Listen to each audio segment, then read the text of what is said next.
வணக்கம். தந்தையின் பாட்காஸ்ட் செய்திகளை வாசிப்பது மார்ஷல். முதலில் தலைப்புச் செய்திகள். சென்னை உட்பட 13 மாவட்டங்களில் இன்று கனமழைக்கு வாய்ப்புள்ளதாக வானிலை மையம் தகவல். தென் தமிழகத்தின் அநேக இடங்களிலும் வட தமிழகத்தின் ஒரு சில இடங்களிலும் மழைக்கு வாய்ப்பு. மக்கள் பணியே லட்சியம், மறுபடியும் கழக ஆட்சி நிச்சயம். திமுக தொண்டர்களுக்கு முதலமைச்சர் ஸ்டாலின் கடிதம் மூலம் உறுதி. விருதுநகர் மாவட்டத்தில் வரும் 9, 10 தேதிகளில் முதல்வர் நேரில் கள ஆய்வு. கந்தசஷ்டி விழாவை ஒட்டி திருச்செந்தூரில் சூரசம்ஹாரம் கோலாகலம். விண்ணை அதிர வைத்த பக்தர்களின் அரோகரா முழக்கம்.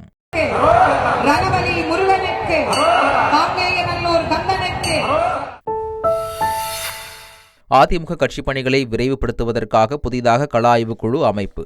கட்சியின் செயல்பாடுகளை நேரடியாக ஆய்வு செய்து கருத்துக்களை பெறும் என்றும் தகவல். விசிக பாமக நிர்வாகிகள் மோதலில் முதலமைச்சர் தண்ணீர் ஊற்றாமல் பெட்ரோல் ஊற்றுகிறார் என்று பாமக தலைவர் அன்புமணி ராமதாஸ் குற்றச்சாட்டு. வட மாவட்டங்களில் தலித்துகளுக்கு எதிராக வன்முறையை தூண்டும் நோக்கில் பாமகவினர் திட்டமிட்டு சமூக பதற்றத்தை உருவாக்குவதாக திருமாவளவன் சாடல். அமெரிக்க அதிபர் தேர்தல் முடிவு எதிரொலி. தங்கம் விலை சவரனுக்கு இன்று ஒரே நாளில் 1320 ரூபாய் சரிவு. ஒரு சவரன் ஆபரண தங்கம் 57,600 ரூபாய்க்கு விற்பனை. சபரிமலைக்கு வரும் பக்தர்கள் ஆதார் அட்டை நகலை கட்டாயம் எடுத்து வர வேண்டுமென தேவசம் போர்டு அறிவுரை. பம்பைக்கு வந்து செல்ல ஆன்லைன் மூலம் பேருந்து டிக்கெட்டுகளையும் முன்பதிவு செய்யலாம் என அறிவிப்பு. அமெரிக்காவில் அமைதியான முறையில் ஆட்சி மாற்றத்திற்கு ஒத்துழைப்போம் என கமலா ஹாரிஸ் உறுதி. அதிபராகும் டொனால்ட் ட்ரம்ப் வீட்டில் பாதுகாப்பு அதிகரிப்பு. ட்ரம்ப் வெற்றியால் உலக செல்வந்தர் எலான் மஸ்கின் சொத்து மதிப்பு பன்மடங்கு உயர்வு. இந்தியா தென்னாப்பிரிக்க அணிகளுக்கிடையே இன்று முதல் T20 போட்டி. டர்பனில் இரவு 8:30 மணிக்கு தொடக்கம். இனி விரிவான செய்திகள். தமிழகத்தில் இன்று 13 மாவட்டங்களில் கனமழைக்கு வாய்ப்புள்ளதாக சென்னை வானிலை ஆய்வு மையம் தெரிவித்துள்ளது. கன்னியாகுமரி, நெல்லை, தென்காசி, விருதுநகர், மதுரை, சிவகங்கை, தூத்துக்குடி, ராமநாதபுரம், புதுக்கோட்டை, தஞ்சை, திருவாரூர், நாகை, மயிலாடுதுறை ஆகிய மாவட்டங்களில் கனமழைக்கு வாய்ப்புள்ளதாக கூறப்பட்டுள்ளது. தென் தமிழகத்தின் அநேக இடங்களிலும் வட தமிழகத்தின் ஒரு சில இடங்களிலும் மிதமான மழைக்கு வாய்ப்புள்ளதாக தெரிவிக்கப்பட்டுள்ளது.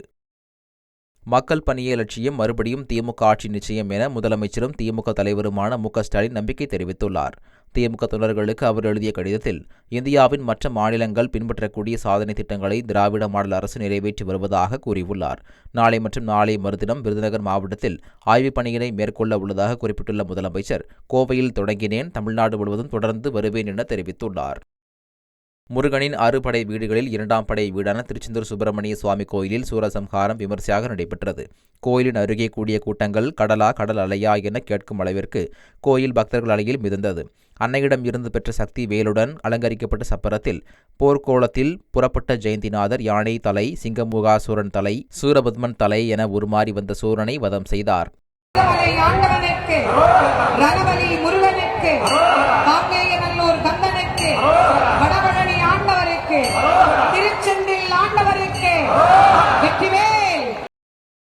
தங்கத்தின் விலை நேற்று ஒரே நாளில் சவரனுக்கு 1320 ரூபாய் சரிந்து ஒரு சவரன் 57,600 ரூபாய்க்கு விற்பனையானது. கடந்த 29ஆம் தேதி ஒரு சவரன் 59,000 ரூபாய் என்கிற புதிய உச்சத்தை எட்டிய நிலையில் அமெரிக்க தேர்தல் எதிரொலியாக விலை குறைந்து வருவதால் வாடிக்கையாளர்கள் நிம்மதியடைந்துள்ளனர். இந்தியாவிலேயே சிறப்பாக செயல்படும் மாநிலம் நமது திராவிட மாடல் அரசுதான் என நிதி ஆயோக் கூட்டத்திலேயே பாராட்டு தெரிவித்திருப்பதாக துணை முதல்வர் உதயநிதி ஸ்டாலின் தெரிவித்துள்ளார். திமுகவை அழிப்பேன் என்று கிளம்பியிருப்பவர்களுக்கு தமிழ்நாட்டு மக்கள் தக்க பதிலடி கொடுப்பார்கள் என கூறினார். மேலும் திமுக பெறும் தொடர் வெற்றிதான் பலருக்கு எரிச்சலை தருவதாக விமர்சித்தார். அதிமுகவில் முன்னாள் அமைச்சர்கள் 10 பேர் கொண்ட கள ஆய்வுக் குழுவை கட்சியின் பொதுச் செயலாளர் எடப்பாடி பழனிசாமி நியமித்துள்ளார். KP முனுசாமி, திண்டுக்கல் சீனிவாசன், நத்தம் விஸ்வநாதன், தங்கமணி, வேலுமணி, ஜெயக்குமார் உள்ளிட்டோர் அடங்கிய குழு அனைத்து மாவட்டங்களிலும் நேரில் கள ஆய்வு செய்து அதன் விவரங்களை டிசம்பர் 7க்குள் அறிக்கையாக சமர்ப்பிக்குமாறு அறிவுறுத்தப்பட்டுள்ளது. டெங்கு காய்ச்சலை கட்டுப்படுத்துவதில் மருத்துவத்துறை நடவடிக்கை குறித்து எதிர்க்கட்சித் தலைவர் எடப்பாடி பழனிசாமியுடன் நேருக்கு நேர் விவாதிக்க தயாராக இருப்பதாக மக்கள் நல்வாழ்வுத்துறை அமைச்சர் மா. சுப்பிரமணியன் சவால் விடுத்துள்ளார். விசிக பாமக நிர்வாகிகள் மோதலில் முதலமைச்சர் தண்ணீர் ஊற்றாமல் பெட்ரோல் ஊற்றுகிறார் என்று பாமக தலைவர் அன்புமணி ராமதாஸ் குற்றம் சாட்டியுள்ளார். மஞ்சக்குளை கிராமத்தில் விசிக பாமக நிர்வாகிகள் இடையிலான மோதல் சம்பவத்தில் தமிழக காவல்துறை கையாலாகாத துறையா என கேள்வி எழுப்பினார்.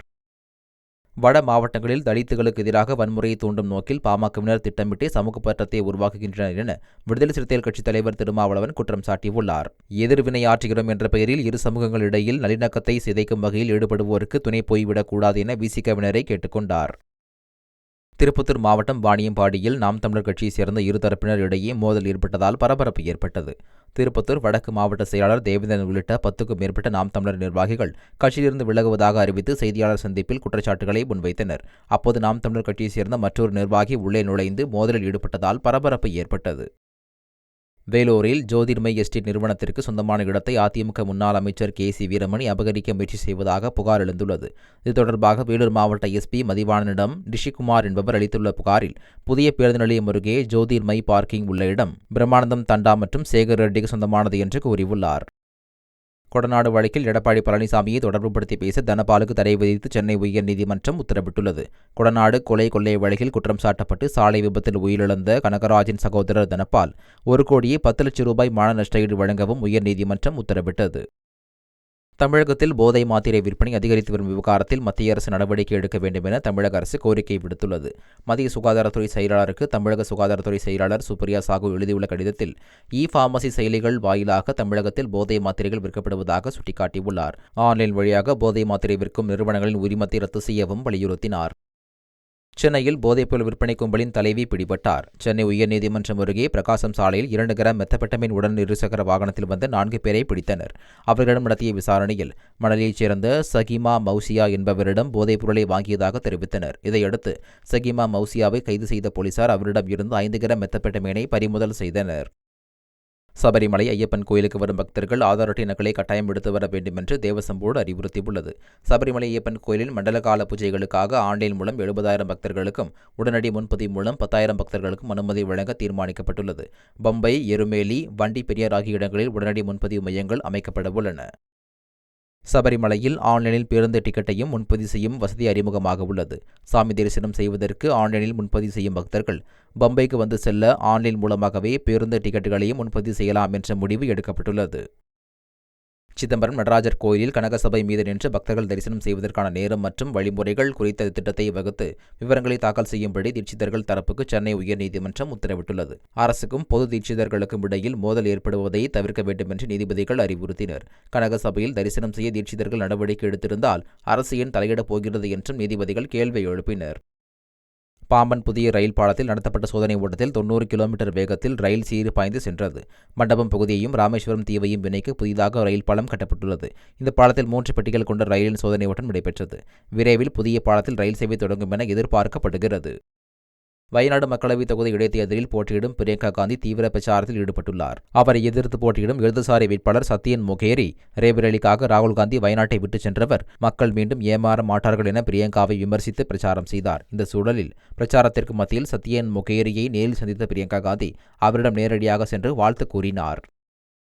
வயநாட்டில் போட்டியிடும் பிரியங்காவுக்கு ஆதரவாக மல்யுத்த வீராங்கனையும் ஹரியானா காங்கிரஸ் எம்எல்ஏவுமான வினேஷ் போகத் பிரச்சாரம் செய்தார். இதுவரை பிரச்சாரம் மட்டுமே செய்த பிரியங்கா வயநாட்டில் போட்டியிட தேர்வு செய்துள்ளது அவருக்கு வயநாடு எவ்வளவு முக்கியத்துவம் பெற்றது என்பதை காட்டுவதாக வினேஷ் போகத் குறிப்பிட்டார். டெல்லியில் பிரசித்தி பெற்ற உத்தர சுவாமி மலை கோயிலில் கந்தசஷ்டி விழா வெகு சிறப்பாக நடைபெற்றது. குறிப்பாக டெல்லி முன்னாள் துணை முதலமைச்சர் மணீஷ் சிசோடியா காவடி எடுத்து முருகனை தரிசனம் செய்தார். சல்மான் கானை தொடர்ந்து ஷாருக் கானுக்கும் கொலை மிரட்டல் விடுக்கப்பட்டிருப்பது பாலிவுட்டில் பரபரப்பை ஏற்படுத்தியுள்ளது. ஷாருக் கானிடம் 50 லட்சம் ரூபாய் பெற்றுத் தராவிட்டால் அவரை கொல்வோம் என மும்பை போலீஸை மர்ம நபர் எச்சரித்துள்ளார். தொலைபேசி எண் விவரங்களை வைத்து சண்டிகரை சேர்ந்த ஃபைசான் கான் என்பவரை பிடித்து விசாரித்த போது கடந்த 2ஆம் தேதியே செல்போன் தொலைந்து விட்டதாக கூறியிருக்கிறார். இதனால் விசாரணையை போலீசார் தீவிரப்படுத்தியுள்ளனர். கர்நாடகாவின் பிதர் மாவட்டத்தில் கோவில் திருவிழா ஊர்வலத்தின் போது இரு சமூகத்தினருக்கு இடையே ஏற்பட்ட சண்டையால் பரபரப்பு ஏற்பட்டது. இருதரப்பும் கற்களை வீசியதோடு ஒருவரை ஒருவர் தாக்கிக் கொண்டதால் அப்பகுதியை வன்முறை களமாக மாறியது. பட்டியலின சமூகத்தைச் சேர்ந்த இளைஞரை மாற்று சமூகத்தினர் தாக்கியதால் வன்முறை வெடித்ததாக தெரிவிக்கப்பட்டுள்ளது. சம்பவம் தொடர்பாக 69 பேரை கர்நாடக போலீசார் கைது செய்துள்ளனர். அமைதியான மற்றும் ஒழுக்கமான முறையில் ட்ரம்ப் வசம் ஆட்சியை ஒப்படைப்போம் என அமெரிக்க அதிபர் ஜோ பைடன் உறுதியளித்துள்ளார். அமெரிக்க அதிபர் தேர்தலில் மாபெரும் வெற்றி பெற்ற ட்ரம்பிடம் தொலைபேசி வாயிலாக தனது வாழ்த்துக்களை கூறியதாக தெரிவித்துள்ள பைடன் கமலா ஹாரிஸ் உள்ளிட்டோரின் பணிகளுக்காக பெருமை கொள்வதாக கூறியுள்ளார். அமெரிக்க அதிபராக தேர்வு செய்யப்பட்டுள்ள ட்ரம்பின் வீட்டில் ரோபோ நாய் ஒன்று பாதுகாப்பு பணியில் ஈடுபட்ட காட்சி வெளியாகியுள்ளது. அதிபர் தேர்தலில் ட்ரம்ப் அமோக வெற்றி பெற்றதை அடுத்து புளோரிடாவில் உள்ள அவரது வீட்டில் பாதுகாப்பு பல மடங்கு பலப்படுத்தப்பட்டுள்ளது. அந்த வகையில் ரோபோ நாய் ஒன்று வீட்டின் மதில் சுவர் அருகே அங்குமிங்கும் நடந்தபடி பாதுகாப்பு பணியில் ஈடுபட்டுள்ளது. அமெரிக்க அதிபர் தேர்தலில் குடியரசுக் கட்சி வேட்பாளர் டிரம்பின் வெற்றியால் உலக பணக்காரரான எலான் மஸ்கின் சொத்து மதிப்பு பல மடங்கு அதிகரித்துள்ளது. டிரம்புக்கு ஆதரவாக எலான் மஸ்க் தேர்தல் பணியாற்றிய நிலையில் அவரது நிறுவனமான டெஸ்லாவின் பங்குகள் விலை பன்மடங்கு உயர்ந்தது. ஒரே நாளில் அவரது சொத்து மதிப்பு இந்திய மதிப்பில் 2.19 லட்சம் கோடி ரூபாய் அளவிற்கு உயர்ந்தது. உலகின் இரண்டாவது பணக்காரரான அமேசான் நிறுவனர் ஜெஃப் பெசோஸின் சொத்து மதிப்பும் டிரம்ப் வெற்றியால் கணிசமாக உயர்ந்துள்ளது. காதலின் புதிய ஹேர் ஸ்டைல் தனக்கு பிடிக்காததால் காதலன் கொடூரமாக கொலை செய்த சம்பவம் அமெரிக்காவில் அரங்கேறியிருக்கிறது. அமெரிக்காவின் பென்சில்வேனியா மாகாணத்தைச் சேர்ந்த பெஞ்சமின் தனது 50 வயது காதலி கார்மென் சில்வாவின் ஹேர் ஸ்டைலை பார்த்து ஆத்திரமடைந்துள்ளார். இதனால் அங்கிருந்து சில்வா சென்றிருந்தாலும் அவரை விரட்டிச் சென்ற பெஞ்சமின் கத்தியால் குத்தி கொடூரமாக கொலை செய்துள்ளார். இந்தியா தென்னாப்பிரிக்கா அணிகள் மோதும் முதல் டி20 போட்டி டர்பனில் இன்று நடைபெறுகிறது. 4 டி20 போட்டிகள் கொண்ட தொடரில் பங்கேற்பதற்காக இந்திய கிரிக்கெட் அணி தென்னாப்பிரிக்காவுக்கு சுற்றுப்பயணம் மேற்கொண்டுள்ளது. முதல் டி20 போட்டி டர்பனில் உள்ள கிங்ஸ்மேட் மைதானத்தில் இந்திய நேரப்படி இரவு 8:30 மணிக்கு நடைபெறுகிறது. சூரியகுமார் யாதவ் தலைமையிலான இந்திய அணியில் ரமன்தீப் சிங், விஜய்குமார், வைஷாக், யாஷ் தயாள் அறிமுக வீரர்களாக இடம்பெற்றுள்ளனர். நடிகர் நெப்போலியனின் மகன் தனுஷின் திருமணம் ஜப்பானில் நடைபெற்றது. தனுஷ் அக்ஷயா ஜோடி திருமணத்தில் நெருங்கிய உறவினர்கள் மட்டுமின்றி தமிழ் திரையுலகைச் சேர்ந்த பிரபலங்களும் கலந்து கொண்டனர். சரத்குமார், ராதிகா, சுஹாசினி, குஷ்பு, மீனா, கார்த்தி, பாண்டியராஜன், விதார்த், கலா மாஸ்டர் உள்ளிட்ட பலரும் கலந்து கொண்டு மணமக்களை வாழ்த்தினர். கமல்ஹாசன் நடிப்பில் இயக்குநர் மணிரத்னம் இயக்கும் தக் லைஃப் திரைப்படம் வருகிற 2025ஆம் ஆண்டு ஜூன் 5ஆம் தேதி உலகமெங்கும் வெளியாகிறது. 37 ஆண்டுகளுக்கு பிறகு கமல்ஹாசனும் மணிரத்னமும் இணையும் தக் லைஃப் திரைப்படத்தை ராஜ்கமல் ஃபிலிம்ஸ் இன்டர்நேஷனல் மற்றும் மெட்ராஸ் டாக்கீஸ் இணைந்து தயாரித்துள்ளது. இதில் சிலம்பரசன், த்ரிஷா உள்ளிட்டோர் நடித்துள்ளனர். நடிகர் சூர்யாவின் கங்குவா படத்திற்கு தடை கோரி சென்னை உயர்நீதிமன்றத்தில் வழக்கு தொடரப்பட்டுள்ளது. ஞானவேல் ராஜாவின் ஸ்டுடியோகிரி நிறுவனம் முந்தைய பட தயாரிப்புக்காக வழங்கிய 55 கோடி ரூபாயை வழங்காமல் ஒப்பந்த விதிகளை மீறி செயல்படுவதாக ரிலையன்ஸ் நிறுவனம் வழக்கு தொடர்ந்தது. பாக்கிய தொகை நாளைக்குள் வழங்கப்படும் என ஸ்டுடியோகிரி நிறுவனம் உறுதியளித்த நிலையில் வழக்கு நாளை பிற்பகலுக்கு ஒத்திவைக்கப்பட்டது. நாளை பணம் செலுத்தப்படும் பட்சத்தில் கங்குவா படம் திரைக்கு வர எந்த தடையும் இருக்காது என தெரிகிறது. மீண்டும் தலைப்புச் செய்திகள். சென்னை உட்பட 13 மாவட்டங்களில் இன்று கனமழைக்கு வாய்ப்புள்ளதாக வானிலை மையம் தகவல். தென் தமிழகத்தின் அநேக இடங்களிலும் வட தமிழகத்தின் ஒரு சில இடங்களிலும் மழைக்கு வாய்ப்பு. மக்கள் பணியே லட்சியம், மறுபடியும் கழக ஆட்சி நிச்சயம். திமுக தொண்டர்களுக்கு முதலமைச்சர் ஸ்டாலின் கடிதம் மூலம் உறுதி. விருதுநகர் மாவட்டத்தில் வரும் 9, 10ஆம் தேதிகளில் முதல்வர் நேரில் கள ஆய்வு. கந்தசஷ்டி விழாவை ஒட்டி திருச்செந்தூரில் சூரசம்ஹாரம் கோலாகலம். விண்ணை அதிர வைத்த பக்தர்களின் அரோகரா முழக்கம். ரணபலி முருகனுக்கு, காங்கேயநல்லூர் கந்தனுக்கு. அதிமுக கட்சி பணிகளை விரைவுபடுத்துவதற்காக புதிதாக கள ஆய்வுக் குழு அமைப்பு. கட்சியின் செயல்பாடுகளை நேரடியாக ஆய்வு செய்து கருத்துக்களை பெறும் என்றும் தகவல். விசிக பாமக நிர்வாகிகள் மோதலில் முதலமைச்சர் தண்ணீர் ஊற்றாமல் பெட்ரோல் ஊற்றுகிறார் என்று பாமக தலைவர் அன்புமணி ராமதாஸ் குற்றச்சாட்டு. வட மாவட்டங்களில் தலித்துகளுக்கு எதிராக வன்முறையை தூண்டும் நோக்கில் பாமகவினர் திட்டமிட்டு சமூக பதற்றத்தை உருவாக்குவதாக திருமாவளவன் சாடல். அமெரிக்க அதிபர் தேர்தல் முடிவு எதிரொலி. தங்கம் விலை சவரனுக்கு இன்று ஒரே நாளில் 1320 ரூபாய் சரிவு. ஒரு சவரன் ஆபரண தங்கம் 57,600 ரூபாய்க்கு விற்பனை. சபரிமலைக்கு வரும் பக்தர்கள் ஆதார் அட்டை நகலை கட்டாயம் எடுத்து வர வேண்டுமென தேவசம் போர்டு அறிவுரை.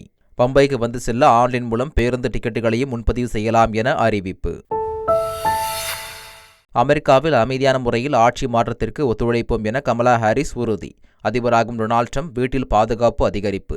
ட்ரம்ப் வெற்றியால் உலக செல்வந்தர் எலான் மஸ்கின் சொத்து மதிப்பு பன்மடங்கு உயர்வு. இந்தியா தென்னாப்பிரிக்கா அணிகளுக்கிடையே இன்று முதல் டி20 போட்டி டர்பனில் இரவு 8:30 மணிக்கு தொடக்கம். இத்துடன் தந்தையின் பாட்காஸ்ட் செய்திகள் நிறைவடைந்தன. வணக்கம்.